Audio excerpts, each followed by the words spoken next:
every time I go there, I'm astonished that we, the American golfer, likes links golf.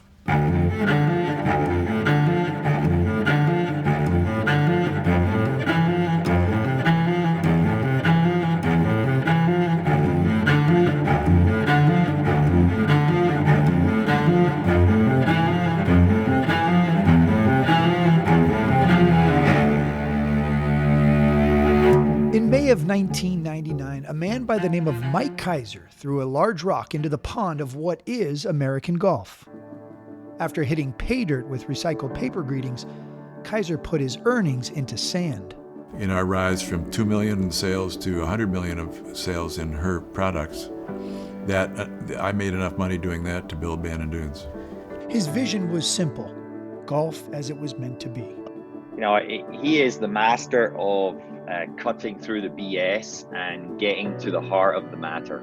Keiser had seen the North American retail golfer travel to remote corners of Earth to play links golf. So why not find the right piece of land and build links golf in the United States? Enter Howard McKee.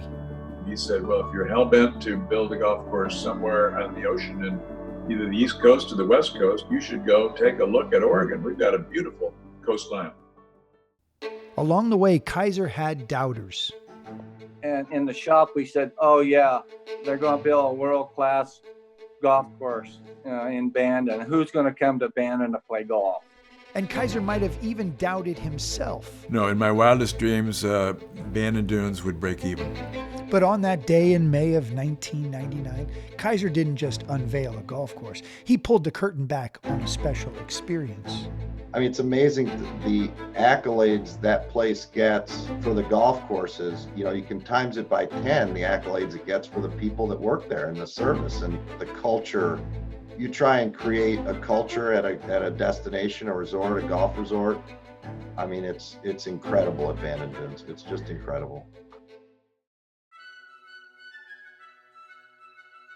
Bandon Dunes was authentic links golf built by Scottish architects. I said to David, if we deviate at any time from offering Mike anything more than a true, and I mean a true, links experience, Irish links experience here, he will not hire us as architects. He will go elsewhere. It was prime real estate used for the best golf holes, not houses. That's what separated Bandon Dunes from almost any other development, was from site selection on. Great golf was going to make the decision on what Mike Keiser was going to do. Bandon Dunes would be relatively affordable and always accessible to the public. Boom!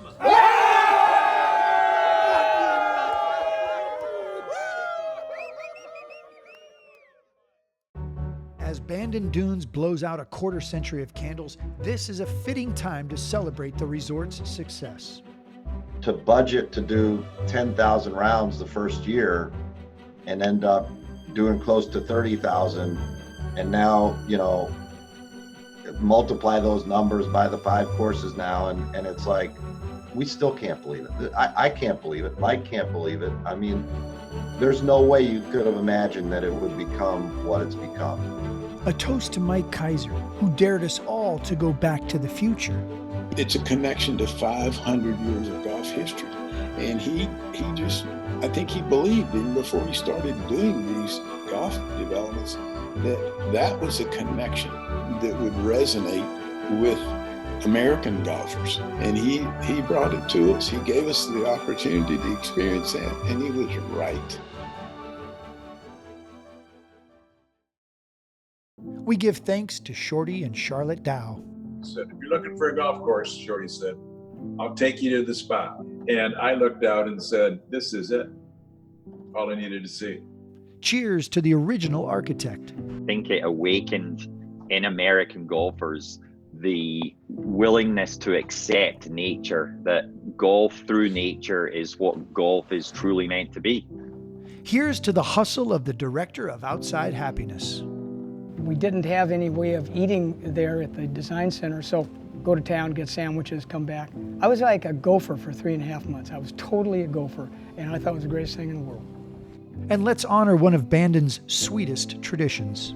Mick, the local barber, was the first player at Bandon Dunes that day. Mick Peters and his sons, they since have been the first ones to play every single opening of every golf course in Bandon. Let's pour one out for Mike Keiser's Masters. I regard the U.S. Amateur as a major.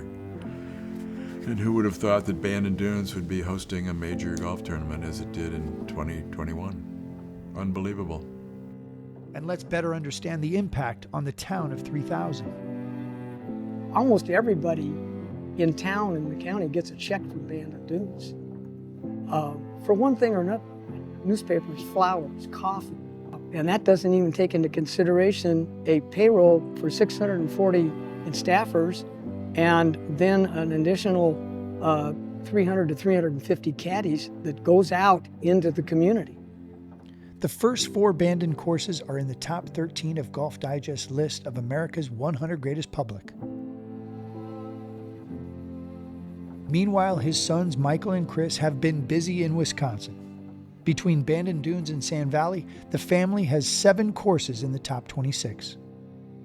It's not that they're competitive with me, but since I've done X number, they want to do X plus in their lifetimes and are often running with some great sites in Colorado and Florida. What are you most proud of about Bandon? It's success. Just the fact that it's successful, that corroborates what so many of us thought would probably be the case, that links golf clicks with the American golfer.